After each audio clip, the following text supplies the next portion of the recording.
Bonjour à tous, j'espère que vous allez bien. Donc, bienvenue à ce deuxième module de formation. Pour info, on aura trois modules. Le premier module, c'est ce qu'on a vu sur les bases d'Excel, c'est-à-dire vocabulaire, incrémentation, faire un tableau simple comme celui-là, des formules simples, la somme, la moyenne, ainsi de suite. Okay. Donc, aujourd'hui, on va travailler sur un exercice un peu plus complexe. On mettra en forme ce tableau-là. Okay. Et on commencera par faire des petits calculs basiques, des petites analyses basiques plutôt. Okay. Donc ici déjà, vous voyez ici, rappelez-vous, on a calculé la somme des primes, la moyenne, ainsi de suite. Ok. Ici, on va vouloir faire la même chose ici, non pas par mois, même par personne. Donc on fera une somme, où on fera des calculs ici. Ok. Donc là, on aura le total de primes versées pour chacune des personnes sur l'année, la moyenne par personne, ainsi de suite. Ok. On va retrouver ces mêmes les informations ici pour chacun des mois, on va les retrouver ici par personne. Ok. Donc dans le même temps, je commence par faire une petite mise en forme. Donc, grosso modo, je souhaite reprendre ces titres-là et les mettre ici. Sauf qu'attention, ici, j'ai mes données dans la même colonne. Et moi, ici, je souhaite les mettre ici, ligne par ligne. OK? Donc, grâce à Excel et à l'option transposer, je peux copier une valeur ici en colonne. Je viens ici. Et je peux la coller en ligne ici. OK? Grâce à l'option transposer. C'est ça. OK? Comment ça marche? Clic gauche, je sélectionne ma donnée. Ensuite, clic droit, je copie. Je mets où je souhaite coller mes données. Je fais clic droit. Et là, je vais ensuite dans collage spécial, vous avez ici transposer. C'est ça. OK? Sauf qu'ici, on a un petit problème. Vous voyez que on ne voit pas l'ensemble de mes données. Là, c'est marqué total P. OK, je sais que c'est le total prime, mais sauf parce que ma cellule est trop petite ici. Donc, ce que je vais faire, je vais prendre l'ensemble des données ici, toujours dans l'accueil, et là, je fais renvoi à la ligne. OK, renvoyer la ligne, ça fait ça. OK? Et là, on peut s'amuser à centrer. C'est parfait. OK, donc je prends toutes mes données, mes nouvelles données. Je viens ici, je fais toute bordure. Voilà, de façon à harmoniser les bordures. Donc moi, je souhaite faire la somme ici, total des primes, de toutes les primes des règles de janvier à décembre. Je mets là. Ici, on verra une autre méthode qui fait les sommes. Grâce à la formule somme automatique. Dans accueil, vous avez somme automatique. Quand je fais ça, il me prend automatiquement de janvier à décembre. Sauf que vous voyez, là, il va un peu plus loin. Il va jusqu'à la colonne P. Donc je vais reprendre la bonne sélection jusqu'à là. Jusqu'à décembre, je ferme. Là, on a, excusez-moi, là, on a bien la somme de D à O. OK? Donc, D7, O7. C'est parfait, je fais entrer. Là, je vais tirer ça comme ceci. OK? Ensuite, pour la moyenne ici, c'est le même principe, je mets là. Attention, lorsque je clique ici, automatiquement, j'ai la somme. Mais moi, ce que je veux, c'est la moyenne. Donc, on va aller sur la petite flèche qui est là. Je vais cocher moyenne. Par défaut, vous voyez, il me prend la cellule qui est à côté. Sauf que moi, je veux pas la moyenne du total, je veux la moyenne de tout ça. Donc, je reprends ma sélection encore. Hop, je fais entrer. Et là, je tire. Pareil, ici, je veux la prime maximale. Je viens ici, je clique dans la cellule concernée, dans la cellule où je souhaite voir le résultat. Je vais ensuite dans la petite flèche qui est là. Ici, vous avez les fonctions de base, somme, moyenne, nombre, max, min. Là, je veux le maximum, je fais max. Et là, vous voyez encore, il prend la mauvaise plage. Je fais ça. OK? Attention aux fonctions automatiques. Il risque de vous prendre des plages qui ne vous intéressent pas. OK? Donc là, c'est bon, ma plage ici, elle est bonne. Je tire. Et pour terminer, je viens ici, toujours, et je prends min. Vous voyez, il prend les mauvaises cellules à chaque fois, et je prends ça. OK? Par défaut, il prend les cellules les plus proches. OK? Voilà. Donc là, c'est normal. J'ai rajouté ça sans faire exprès. Hop, je ferme la parenthèse, et je tire. Voilà. Donc voilà, on a revu brièvement ensemble les formules de base. Ici, la petite nouveauté, c'est le fait de copier-coller et transposer. Donc, je prends l'exemple, je prends ce texte-là, je le copie. Quand je viens ici, je reprends, tout doucement, je copie.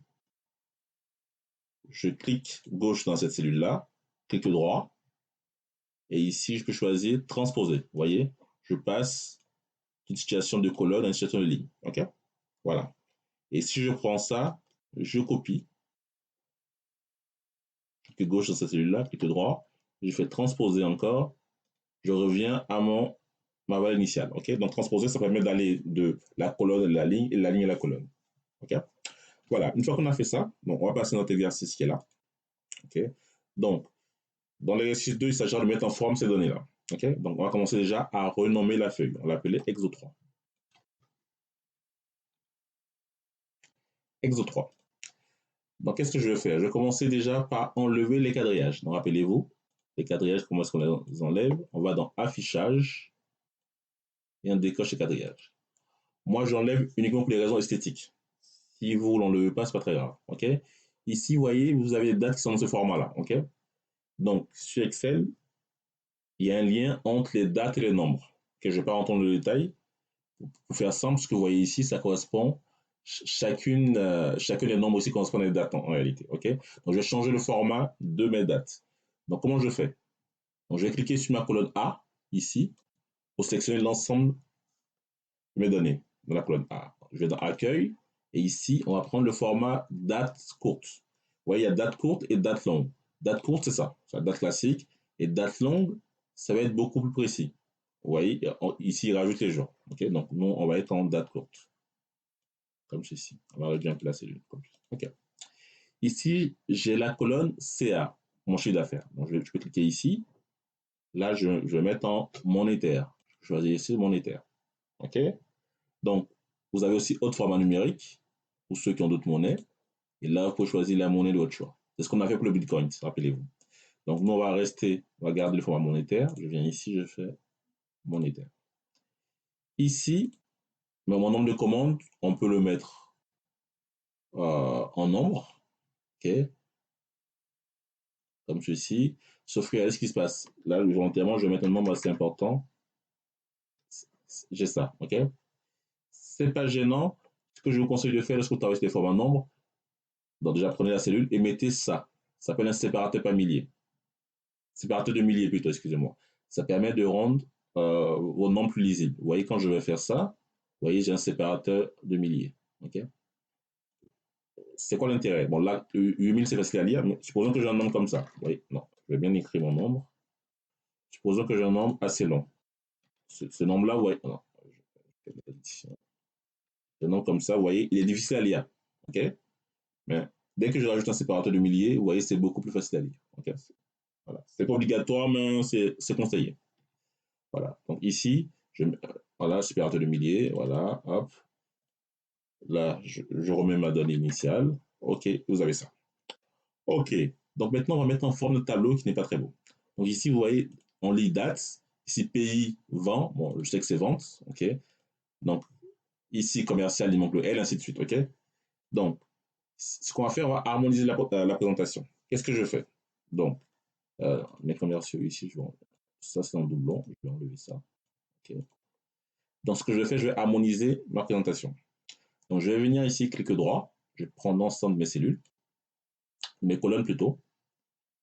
Clic droit. Et ici, vous avez largeur de colonne. Je vais mettre tout le monde à 20. Attention, ce n'est pas les centimètres ici. Là, j'ai tout le monde à 20. C'est quoi l'avantage de faire ça? Donc, ça permet d'avoir une même largeur pour tout le monde et aussi d'avoir une présentation très harmonisée. Okay? Donc là, je peux tout mettre dans le tableau comme ceci. Ici, je peux mettre en couleur. Les jaunes. Et voilà, je peux mettre en gras comme ceci. Et voilà. OK? Voilà, vous avez ça, tout simplement. Et maintenant, regardez ce qui se passe. J'ai un tableau qui fait comme une ligne. J'ai juste à cliquer ici. Et tout en bas, vous voyez que mon tableau fait 6990 lignes. Donc, en cliquant ici, sur en tête de colonne, j'ai le nombre de lignes. Quand je vais cliquer ici sur mon chiffre d'affaires, comme c'est données numériques, j'aurai ici une somme, une moyenne et un nombre. OK? Maintenant, si je me déplace dans mon tableau, comme ceci, vous voyez, je perds mon titre. OK? Donc ça, vous voyez, c'est pas intéressant. Donc pour rendre les titres apparents, je vais cliquer ici en dessous du titre. Vous avez affichage Et là, je vais figer les volets. Figer les volets, ça va consister à rendre soit ma ligne du haut tout le temps visible, soit ma ligne de gauche tout le temps visible. Okay, vous voyez ici, dans le premier exemple, quand je fige, je fais figer les volets avec le premier exemple, je vais rendre ma ligne de haut visible et ma colonne de gauche tout le temps visible. Je fais ça. OK. Donc, lorsque je descends maintenant, vous allez voir, mon titre est tout le temps visible. OK. Là, j'ai un petit tableau, mais lorsque maintenant je vais me déplacer vers la droite, ma colonne de gauche, vous voyez, est tout le temps visible. OK. Voilà. C'est à l'intérieur. Donc, ici, c'est un petit tableau. Donc, ici, il faut peut-être juste figer le haut. Mais lorsque vous avez des tableaux de plusieurs dizaines de colonnes, c'est intéressant de figer aussi la colonne à gauche. Okay. Voilà. Ensuite, là, je vous demande le chiffre d'affaires du Ghana. Donc, l'erreur, c'est de penser que le chiffre d'affaires du Ghana, c'est ça. Attention, il y a plusieurs Ghana non fichés. Donc, vous voyez ici, il y en a plusieurs déjà. Okay. Donc, je dois trouver un moyen de zoomer que sur le Ghana. Donc, c'est pour ça qu'on a inventé les filtres sur Excel. C'est quoi les filtres? Donc, je vais prendre mes titres, je vais dans Données, et ici, je vais faire filtrer. Quand je fais filtrer, j'ai ça qui apparaît. Les carrés avec un petit rectangle à l'intérieur. Donc, je viens ici, voilà, je décoche tout, je vais prendre le Ghana. Je coche Ghana. Vous voyez, j'ai que mes données du Ghana. Pour avoir mon chiffre d'affaires du Ghana, je vais juste cliquer sur le E. Et là, j'ai mon chiffre d'affaires dans la moyenne. Ensuite, si je veux mon chiffre d'affaires du Brésil, je fais ça. J'ai ça. OK? Voilà. Ça, c'est vraiment les calculs de base à savoir faire. Et évidemment, pour enlever les filtres, je fais ça. OK? Ici, on peut trier. Donc, trier, c'est-à-dire classer. Je peux venir ici classer mes données de A à Z, donc dans l'ordre croissant ou dans l'ordre décroissant comme ceci. OK? On peut ranger les données. OK? Maintenant, il est possible de trier avec plusieurs niveaux de tri. Si là, par exemple, je veux trier par date et par pays, si vous pensez qu'il faut faire ça, ça c'est faux. OK? OK. Vous voyez, quand je trie comme ça, c'est faux. Donc, pour faire un tri multiple, il faut utiliser cette option-là. OK? Je viens ici, hop, je mets là. Ici, je vais trier d'abord, il y a plusieurs niveaux. Pays de vente, non, mon premier niveau, ça va être les dates.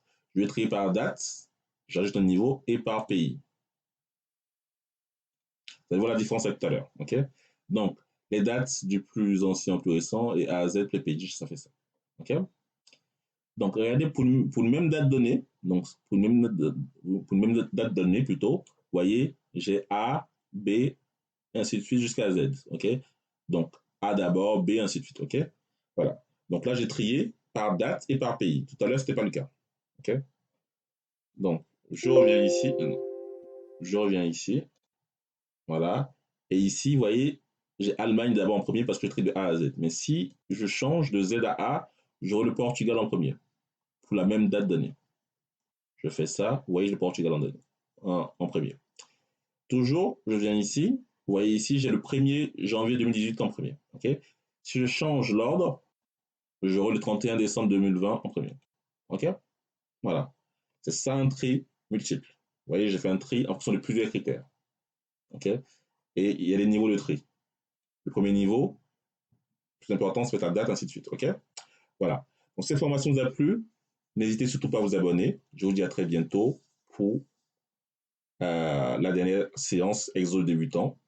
Voilà. À très bientôt et au revoir. Abonnez-vous et partagez au maximum la vidéo. Merci beaucoup.